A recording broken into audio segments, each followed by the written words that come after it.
Hi, Double D. Maraming salamat sa lahat ng tulong at suporta niyo sa amin ni Yorme at ng Yorme Stress. Dito lang kami palagi sa gilid. Thank you po. Sorry,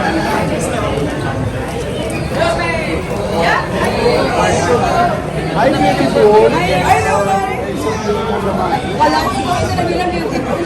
Okay,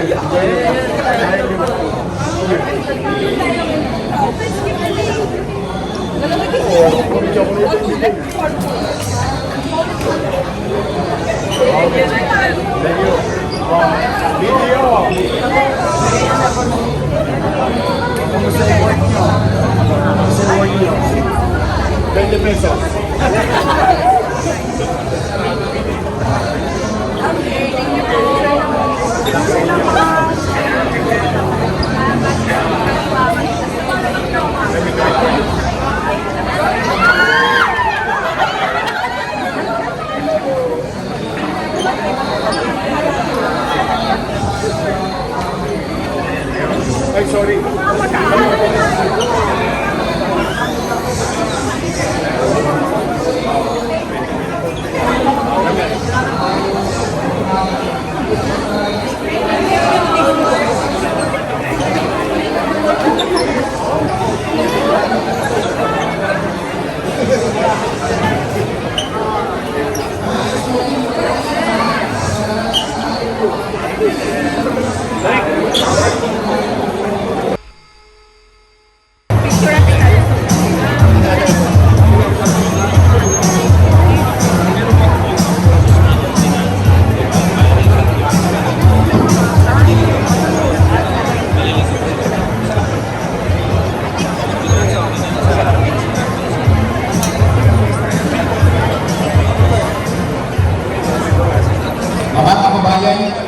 Sa patuloy na pagsulong ng mga programang pangkabuhayan at pamimpreo ng lungsod ng Maynila, malaki ang naging papel ng ating lokal na pamahalaan. Ang ating pagkapagsalita ay kilala sa kanyang patuloy na paglilingkod at pagmamalasakit sa mga mamamayan ng Maynila. Sa pagdiriwang ng ating kalayaan, ating pupakinggan ang kanyang mensahe ng pagkakaisa, pag-asa at pag-unay. Kung galang natin tanggapin ang alkalde ng lungsod ng Maynila, si Mayor Francisco Isko Moreno Dumagoso.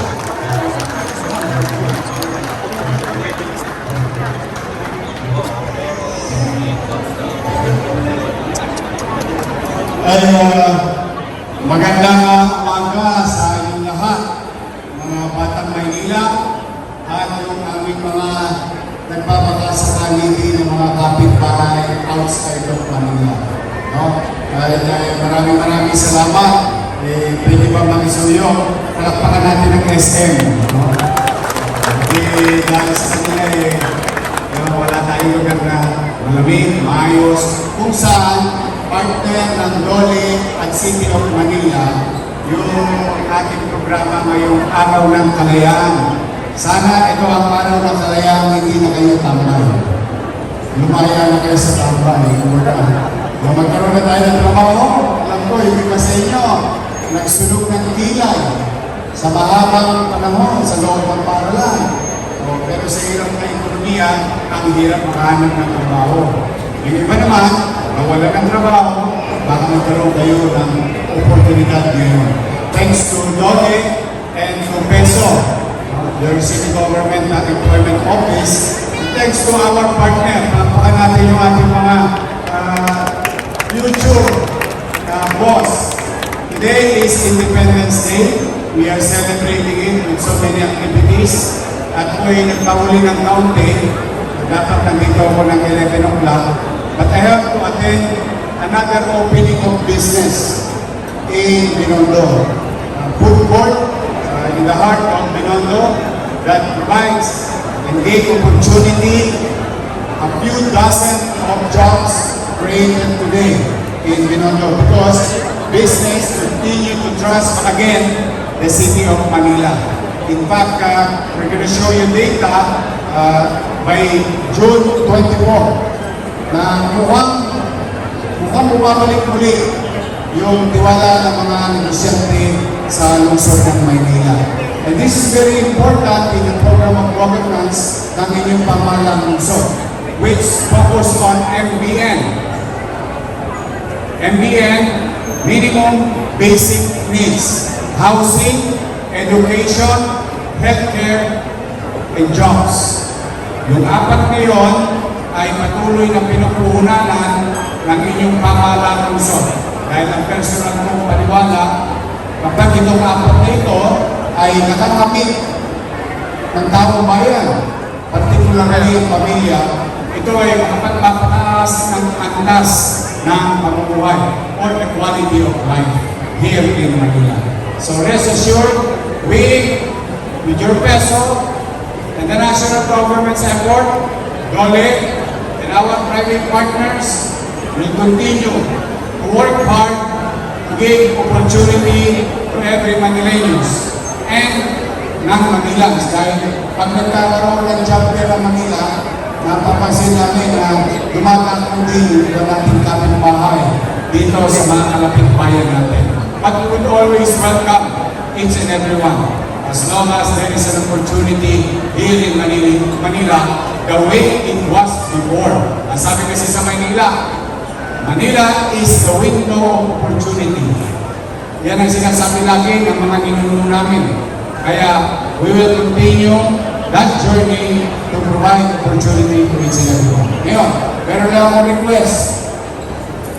Doon sa mga may instant high, kasi medyo papalan kami pag nag-jump fair kami, medyo kachamba kami.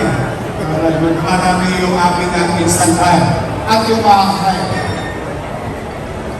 Sila ang pakiusap ko. Galingan nyo. Pag malasakitan nyo yung trabaho, pag malasakitan nyo yung obligasyon ninyo sa kumpanya, nang sa gano'n naman sila ay lumago at patuloy silang lumago, patuloy silang maghahanap ng trabaho. And that is my goal. That is our vision, that is our program. To provide as many as we can jobs for everyone. So congratulations, happy Independence Day sa inyong lahat, mga kababayan kong Manileño. So maraming salamat. Ito na, magpapauna ko na. Baka sa 2027, bukas na ang Harrison Plaza SM. Mabilis na ginagawa. Nga pala, mga kailangan ito ng trabahante, itong SM, dahil i-renovate po ito. More stores, more shops, kami ko sabihin, more jobs. Exactly. Kaya ako, steady lang kayo sa KT, huwag kayong mawawalan ng pag-asa. So, magandang umaga at pagpalain nawa kayo ng buong may kapal. Maraming salamat. Manila! God first. Thank you.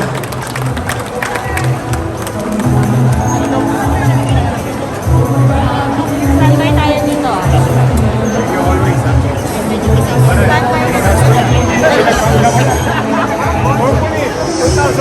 Bilang pagkilala sa mahalagang ambag na suporta ng SNC San Laza sa mga programang pang-empleo at pangkabuhayan, isasagawa po natin ngayon ang paggawa ng plaka ng pagkilala.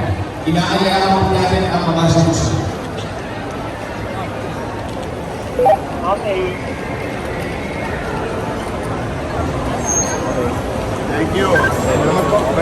Isang malakas na palakpakan para sa ating mga opisyal at sa SNC San Laza.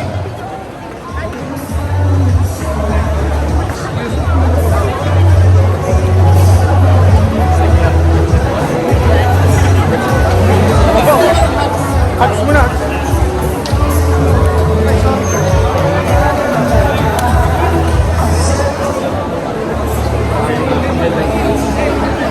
Well, sana tayong mga Pilipino, kabataan, matanda, bawat Pilipino, at all Manileño, alalahanin natin na itong tinatamasan natin kalayaan ngayon.